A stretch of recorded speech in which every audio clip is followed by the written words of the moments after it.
Good morning students, मैं आपका teacher P S Kushwaha, lecturer mechanical engineering department, Hewett polytechnic Lucknow, एक बार फिर से आप सभी का स्वागत करता हूं। हम लोग स्ट्रेस एंड स्ट्रेन चैप्टर जो एमओएस स्ट्रक्चरल मैकेनिक्स, मैकेनिकल और सिविल के लिए कॉमन सब्जेक्ट से हैं, ये टॉपिक हम लोग पढ़ रहे हैं और अभी तक हम इसके 4 लेक्चर पढ़ चुके हैं। आज हम इसका 5वां लेक्चर पढ़ने जा रहे हैं।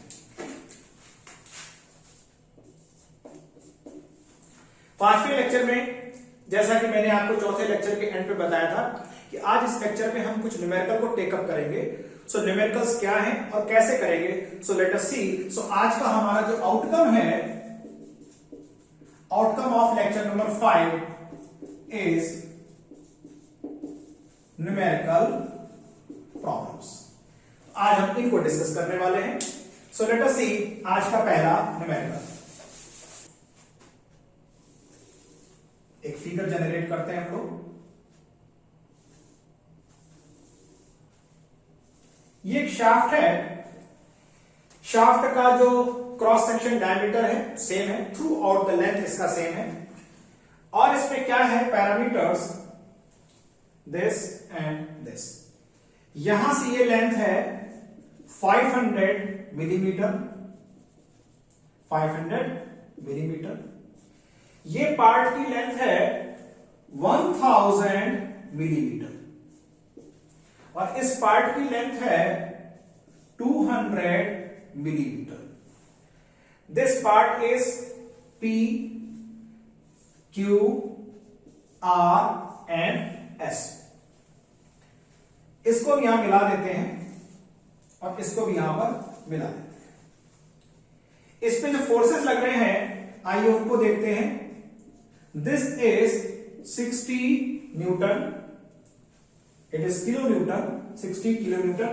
आपको बता दें, मैं अक्सर कॉपी चेक करता हूं तो एक बच्चे गलती करते हैं, वो किलो को कैपिटल के ले लेते हैं, बड़ा के, अंग्रेजी का बड़ा अक्षर, जबकि बता दें किलो में जो के इस्तेमाल होता है वो स्मॉल के होता है, न्यूटन का जो एन होता है वो बड़ा होता है, आपको सबको पता है। फिर है this is 60 kilo newton, this part 110 kilo newton, this part is under the action of 30 kilo newton and this part is under the action of 20 kilo newton. So let me check the forces. 60 kilo newton, 110 kilo newton, 30 kilo newton and 20 kilo newton. ये सारे के सारे जो forces हैं along the axis हैं, आप देख सकते हैं। सो P, Q, R, S यहां भी डाल देते हैं, P, Q, R और S।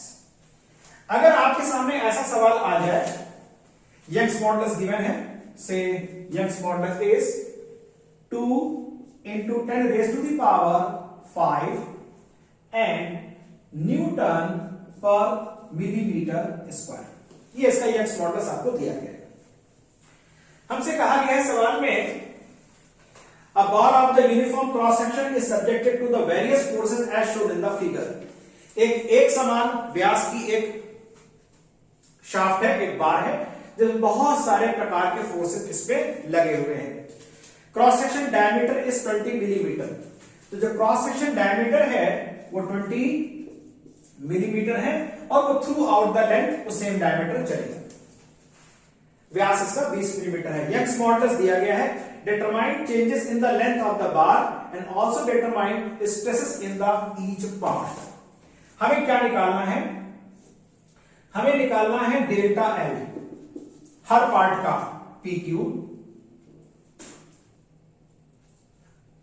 Q R and R S, और हमें निकालना है हर पार्ट में स्ट्रेस कितना पैदा हो रहा है। सो हमसे प्रश्नकर्ता ने यह पूछा कि एक ऐसी शाफ्ट है जिस शाफ्ट का व्यास हर जगह पे समान है 20 मिलीमीटर।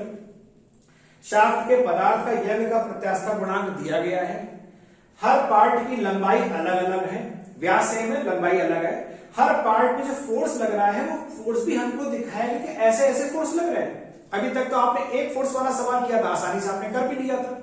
ये कैसे हम करेंगे? इस तरह के सवाल यदि आपके सामने आ जाएं तो आपको सबसे पहले क्या करना है, आपको साम्य की अवस्था, साम्यावस्था चेक करनी है। You have to check the equilibrium कि क्या ये कंप्लीट शाफ्ट इक्विलिब्रियम में है। कैसे करेंगे? साम्यावस्था चेक करने के लिए लेफ्ट हैंड साइड में लगने वाले सभी फोर्सेस का योग कर लेते हैं। तो लेफ्ट हैंड साइड में कौन कौन है? 60, 30, 20, कितना हो गया? 110 किलो न्यूटन लेफ्ट साइड में। राइट हैंड साइड में आ जाते हैं। राइट हैंड साइड में केवल एक ही है, 110। क्या पता लगा? यहां से एक हमको निर्णय लेने में आसानी हो जाएगी। लेफ्ट साइड में लगने वाले समस्त बलों का योग 110, राइट साइड में लगने वाले समस्त बलों का योग 110, यानी कंप्लीट रॉड साम्य की अवस्था में है। यहां से हमको एक एनालिसिस करनी है। अगर ये पूरी रॉड साम्य की अवस्था में है, इसका सीधा सा तात्पर्य है कि इस रॉड के तीनों भाग PQ, QR और RS, ये तीनों भाग भी पृथक पृथक रूप में साम्य की अवस्था में ही होंगे। एक बार फिर से सुन लीजिए। ये हमने सिद्ध कर दिया कि पूरी रॉड साम्य की अवस्था में है, क्योंकि बाईं ओर लगने वाले बलों का योग और दाईं ओर लगने वाले बलों का योग का मान बराबर है। एक बात, इसका तात्पर्य हुआ चूंकि शाफ्ट तीन अलग अलग हिस्सों की दिखाई पड़ रही है, इसलिए तीनों पार्ट भी स्वतः अकेले में भी साम्य की अवस्था में होंगे। कैसे होंगे? इसके लिए हमें फिगर ड्रॉ करने की जरूरत है। लेट अस सी। इसको हटा देते हैं।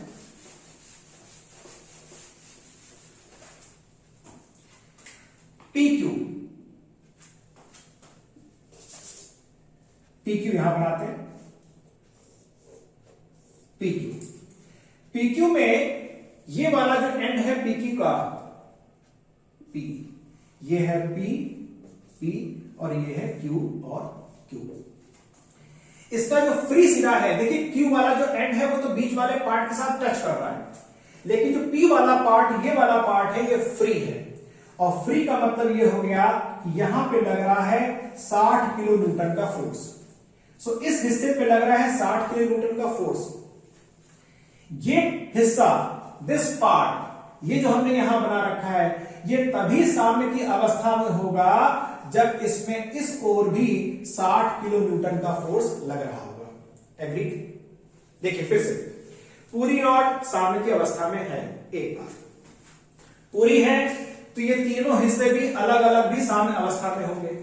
हमने PQ वाला हिस्सा बनाया यहां पर, इसका जो मुक्त सिरा है फ्री एंड, यहां पर फोर्स लग रहा है 60 का, हमने बना दिया।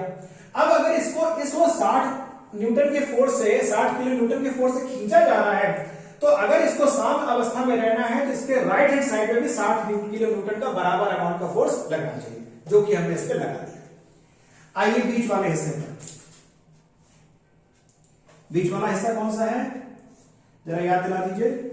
This is QR and QR। यह पता लग चुका है कि इसमें 60 किलो न्यूटन इस ओर लग रहा है।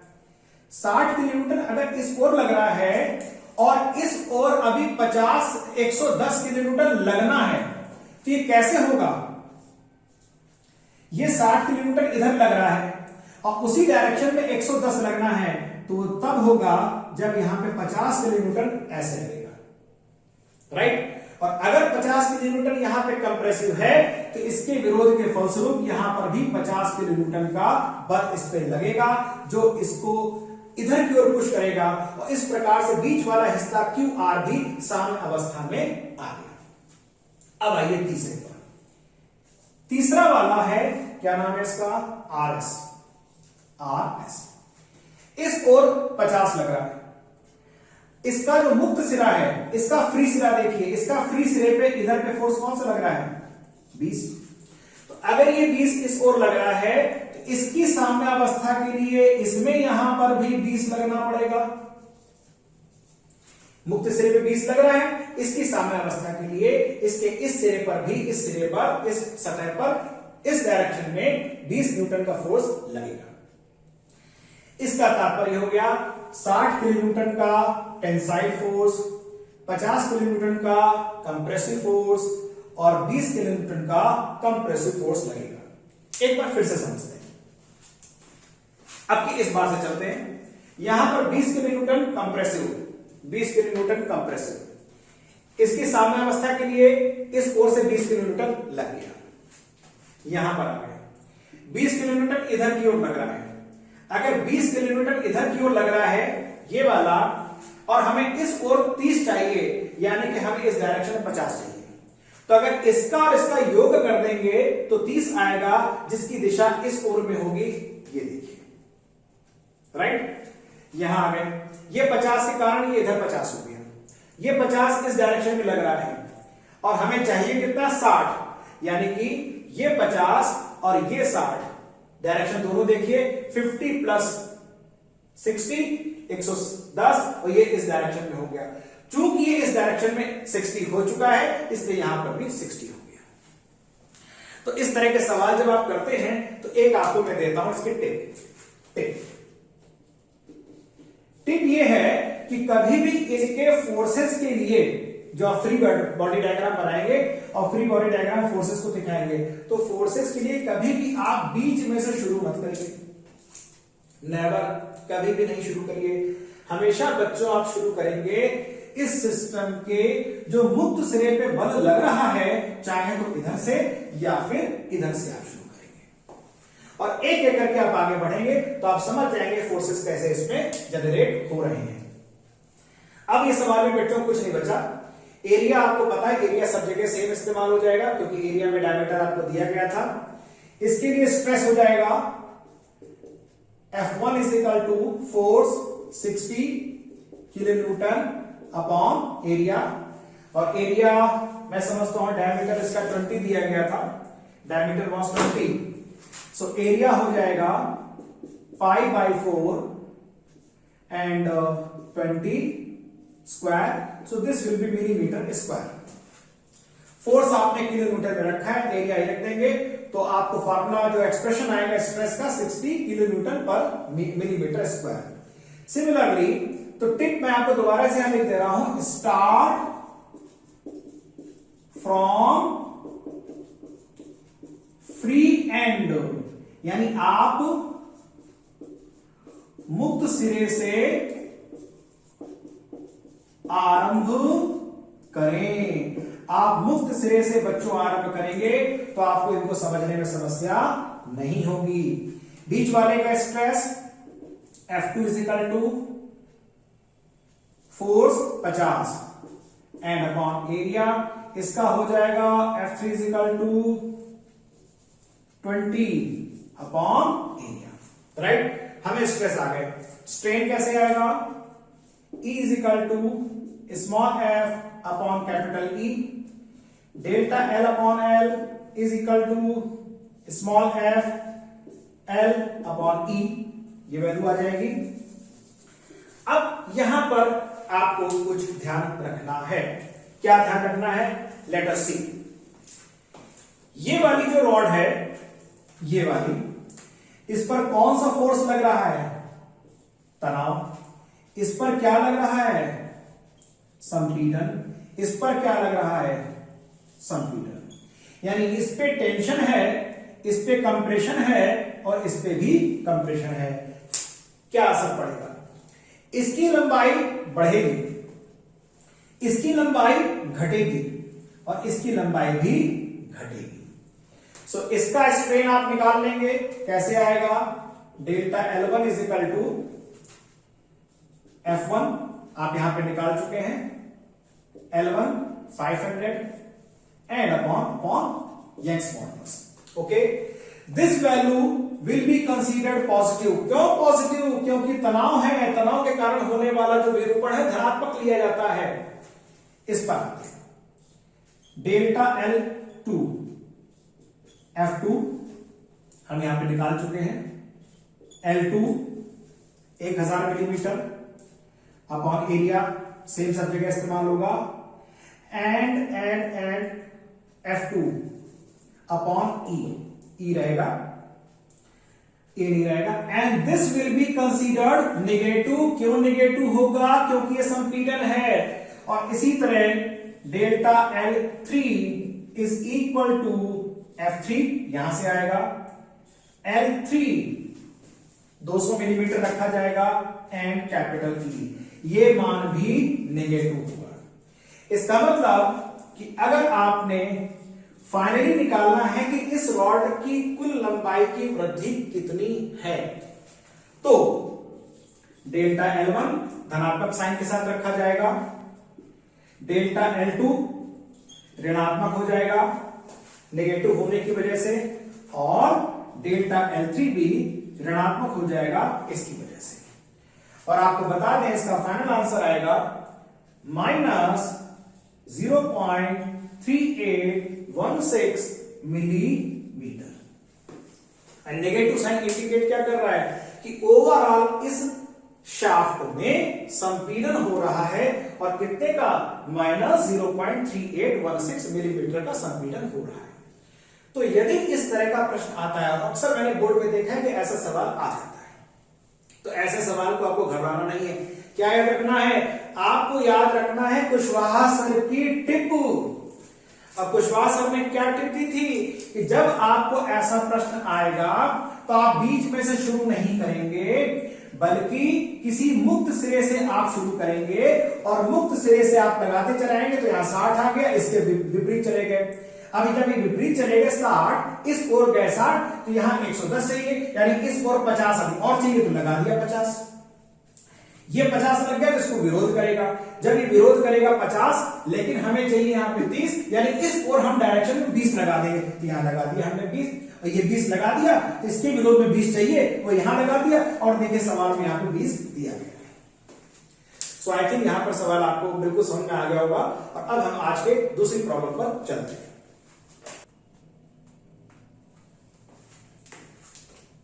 सो आज की प्रॉब्लम नंबर 2, पहले फिगर ड्रॉ कर लेते हैं। फिगर कुछ इस तरीके से है कि एक ये रॉड है, एक ये रॉड है, और 2 रॉड और हैं इसके अगल और बगल में, 2 रॉड और हैं।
तो आज की प्रॉब्लम नंबर 2, लेट अस सी।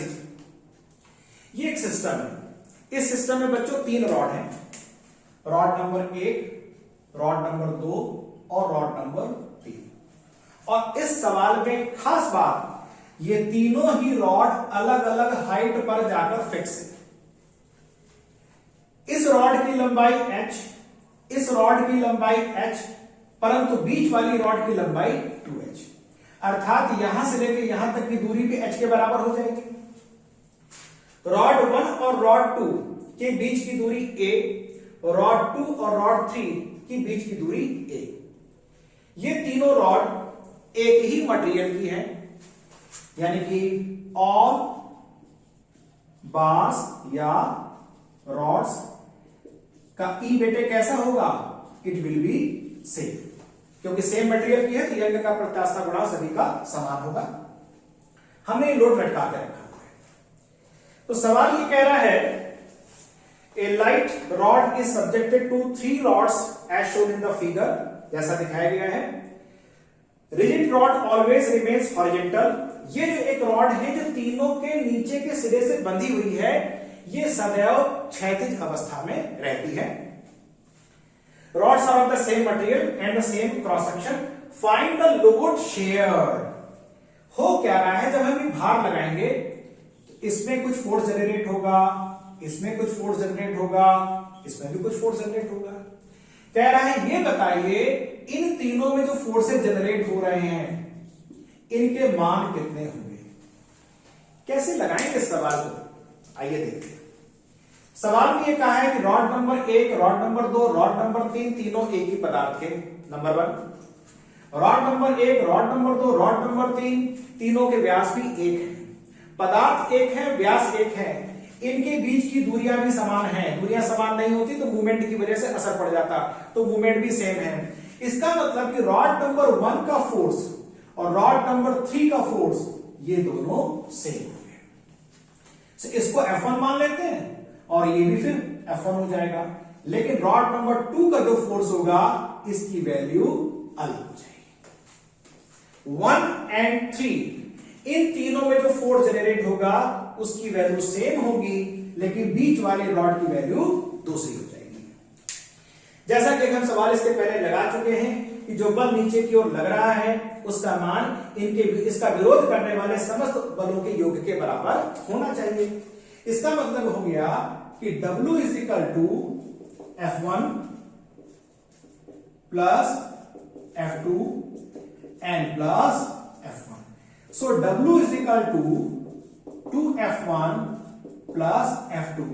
इक्वेशन नंबर 1 हमको मिल गया साम्य की अवस्था से। और क्यों खास बात, एक बात और पढ़ लीजिएगा, ये डिस्टेंस सेम है तो बल आघूर्ण जैसी स्थिति नहीं पैदा हुई। दूसरी बात, ये जो रॉड है फिक्स वाली, ये रॉड सदैव हॉरिजॉन्टल है, यानी ये टेढ़ी नहीं हुई, और अगर ये टेढ़ी हो जाती तो मूवमेंट वाला फैक्टर फिर से आ जाता, तो वो इसमें नहीं है। अब दूसरी बात, चूंकि जब उसने ये बात कह दी कि ये कैसी रहती है, सदैव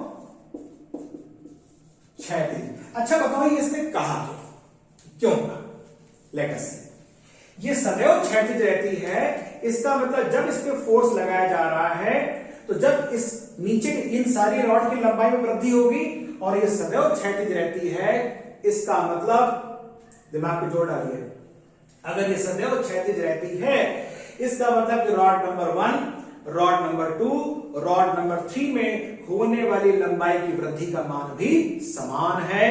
इसका मतलब ये रॉड अगर यहां पर आ गई, इस जगह पर आ गई, इसका मतलब दिस वैल्यू डेल्टा एल, ये जो लंबाई में वृद्धि है डेल्टा एल, वो बच्चों तीनों के लिए समान होगी। ओके, सो अब हम यहां पे आ जाते हैं। अब हम यहां पे क्या करने वाले हैं, डेल्टा एल, इस बात को हमने प्रूफ कर दिया कि रॉड अगर यहां पे क्षैतिज है, रॉड क्षैतिज है, ये बात प्रश्न में दी गई है। इसका मतलब कि इन तीनों रॉड में समान लंबाई की वृद्धि होगी। The elongation produced in the rods will be same because this rod remains horizontal। ये रॉड सदैव क्षैतिज रहती है और वो तभी रह पाएगी अगर 1 मिलीमीटर इसकी वृद्धि हुई है, ये भी 1 मिलीमीटर और ये भी 1 millimetre, that means delta L इन तीनों रॉड में सेम रहने वाला है। Okay, since delta L is same, तो क्या होगा, Young's modulus is equal to stress upon strain, strain is equal to stress upon E, this is delta L upon L is equal to F upon E, and this F is F upon A into E. So delta L is equal to FL upon A E, right? ये formula आ गया हमारे पास। अब कोई खास बात नहीं, इस फार्मूले को यही रोक लेते हैं, आगे बढ़ लेते हैं। नाउ इस रॉड का डेल्टा एल कैसे आएगा? पहली रॉड का एफ, तो F1 हो गया, L H हो गया, A रहेगा क्योंकि जो भी एरिया है, E ये रहेगा, एंड बीच वाली रॉड का delta L force F2, length 2H, area A, Young's modulus E। तो हुआ क्या, पदार्थ सेम है, ई सेम होगा, व्यास सेम है, एरिया सेम होंगे, हाइट के वैल्यूज में अंतर है। अब मान लीजिए सवाल में चेंज कर देते, बोले साहब इसका डायमीटर इसके डायमीटर से बीच वाले के डायमीटर डबल है, सवाल में परिवर्तन है, बीच वाले का डायमीटर डबल है। तो अगर बीच वाले का डायमीटर डबल हो जाता तो फिर यहां पे एरिया में परिवर्तन आ जाता। नाउ डेल्टा एल सेम, जो कट सकता उसको काट देते हैं, ये कट गया, एच भी कट गया, F1 is equal to 2F2 and this is equation number 2। F1 का मान 2F2 के बराबर है और W का मान ये आ चुका है। अब हम इन दोनों इक्वेशन को सॉल्व कर लेंगे, सॉल्व कर लेते हैं। सो F1 is equal to 2F2 है, यहां रख देते हैं, putting in equation number 1। So this is 2F1, तो 2 यहां रख देते हैं, 2F2 plus F2, this is 5F2। So F2 is equal to W upon 5। तो जो बीच वाली रॉड है वो कुल भार का, बीच वाली रॉड कुल भार का 1/5वां हिस्सा संभालेगी। तो दोनों रॉड अगल बगल वाली कितना करेंगी? तो फिर F1 निकाल लेते हैं। F1 is equal to 2 times of F2, that means 2W upon 5, right. और अगर किसी के प्रकार की हमने गड़बड़ कर रखी तो वो भी चेक कर लो। हम यहां पर 2F1 रख दें तो 2 दूनी 4 रखते हैं, W is equal to 2F1, F1 रखा 2W upon 5, F2 it is W upon 5 and is equal to 5W upon 5। तो सेम आ गया। देयरफॉर हमने समझ लिया कि अगर इस तरह का सिस्टम है, लोड लग रहा है, सब में होने वाली लंबाई की वृद्धि का मान भी समान है, तो इन रॉड में किस तरीके से अलग अलग रॉड अलग अलग तरह का फोर्सेस को सपोर्ट करेगी, कितना लोड वो ले सकती है, इस स्ट्रेस भी हम आसानी से निकाल सकते हैं। फोर्स निकल आ गया तो force upon area, force upon area सबका सेम है। सवाल में परिवर्तन कहां आएगा? मान लीजिए बीच का जो भी डायमीटर है, किनारे का डायमीटर इसका डबल है, इसका भी डबल है, तो यहां इनके एरिया में परिवर्तन आपको दिखाई पड़ेगा। अकॉर्डिंगली इक्वेशन नंबर 2 में कुछ दूसरी वैल्यूज आ जाएंगी। सो आई थिंक आपको इस लेक्चर नंबर 5 के दोनों न्यूमेरिकल आपको समझ में आए होंगे। बाकी इजी न्यूमेरिकल है जो बुक में दिए, आप आसानी से कर सकते हैं। ये थोड़े टिपिकल टाइप के सवाल हैं और बुक में और भी टिपिकल क्वेश्चंस दिए गए हैं, उनको आप करिए। ओके, अब देखिए हमने तमाम तरह के इलास्टिक कांस्टेंट्स पढ़ लिए और इनके बीच का अब रिलेशन भी जानना हमको जरूरी है। और so what is the relation? Let us see. Relation between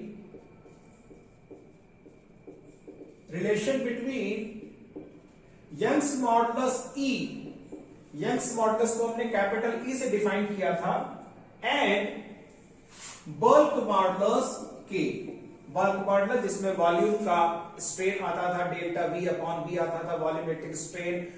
किसी भी लिक्विड के अंदर अगर किसी बैलून को ले जाएं, किसी मेटल को किसी लिक्विड के अंदर रखने, चारों तरफ से प्रेशर लगता था, तब ये हम लोगों ने स्ट्रेस पढ़ा था बल्क मॉडुलस। और अगर किसी भी रॉड पर टेंसाइल लोड लगाया जाए, कंप्रेसिव लोड लगाया जाए, तो यंग्स मॉडुलस पिक्चर में आता था। इनके बीच का रिलेशन। दूसरा हम पढ़ेंगे relation between Young's modulus and लगा देते हैं, Young's modulus and modulus of rigidity, और मॉडुलस ऑफ रिजिडिटी को हम लोगों ने कैपिटल जी से डिनोट किया था। और तीसरा रहेगा रिलेशन बिटवीन इन तीनों के बीच में ई, के एंड जी, इनके बीच में भी रिलेशनशिप होती है। So let us have the formula. Directly हम लोग फार्मूला पढ़ेंगे और आपको फार्मूला जानने की जरूरत है। आप फार्मूला पढ़ लीजिए, फार्मूला आप हमेशा याद रखिएगा। कभी आपको के की वैल्यू दी गई हो, सवाल में इस्तेमाल होनी हो ई की वैल्यू, तो हम कैसे निकालेंगे? So have the relation between the E and K. E is equal to 3k and 1 minus 2 upon m. This is the relation between the E and K. E is equal to 3k within a bracket, 1 minus 2 upon m is the relation between Young's modulus, young का प्रत्यास्थता का गुणांक, और bulk modulus, इन दोनों के बीच का ये relationship होता है। Next one is relation between E and G। E and G के बीच का क्या रिलेशनशिप है? लेट अस सी। तो ये रिलेशनशिप हो जाएगी E इज इक्वल टू, ये वाला हो गया, अब किसके लिए बात हो रही है? E is equal to 2G bracket start 1 plus 1 upon m. Look, E is equal to 2G 1 plus 1 upon m is the relation between Young's modulus E and the modulus of rigidity. तो ये relationship हो गई E और G के बीच में। And the last one, इन तीनों के बीच में भी एक संबंध है, क्योंकि आपने ये देख लिया E का संबंध K के साथ है, E का संबंध G के साथ है, तो किसी भी मटेरियल में तीनों प्रॉपर्टी होती है, इन तीनों के बीच में भी एक संबंध होता है। और this is this formula, E is equal to 9GK, 9GK, E is equal to 9GK upon G plus 3K. This is the relationship between three elastic constants. What are the three elastic constants? E, K and G. Young's modulus, bulk modulus, modulus of rigidity, इन तीनों के बीच में जो संबंध है E is equal to 9GK upon G plus 3K. So now you have the relationship between the three elastic constants. और किसी भी material में, कोई मटेरियल हो, वो अगर एक्सियल लोड लग रहा है तो E पिक्चर में आएगा, चारों तरफ से उसको दबाया जा रहा है तो K का इस्तेमाल हो जाएगा, और अगर उस मटेरियल में शियर हो रहा हो तो G का इस्तेमाल किया जाएगा। सो आप ये समझ सकते हैं कि any material can be subjected to any sort of stresses, किसी भी तरह का उस पर लोड लग सकता है। वो उस मटेरियल से बने हुए उपकरण के उपयोग के आधार पर हम तय करेंगे कि इसमें किस तरह का लोड फोर्स है, तो उस पर किस तरह के स्ट्रेसेस डेवलप हो रहे होंगे, तो कौन सा इलास्टिक कांस्टेंट्स हमको कैलकुलेशन में और डिजाइन करने में इस्तेमाल करना पड़ेगा। मैकेनिकल के बच्चे और सिविल के बच्चे जितने इस लेक्चर को देख रहे हैं, इन चीजों को बहुत अच्छे तरीके से पढ़ते रहेंगे। इनका इस्तेमाल ना केवल आपको आगे आने वाली पढ़ाई में, बल्कि आपके रियल लाइफ एक्सपीरियंसेस पे भी इनका इस्तेमाल आपको करना होगा।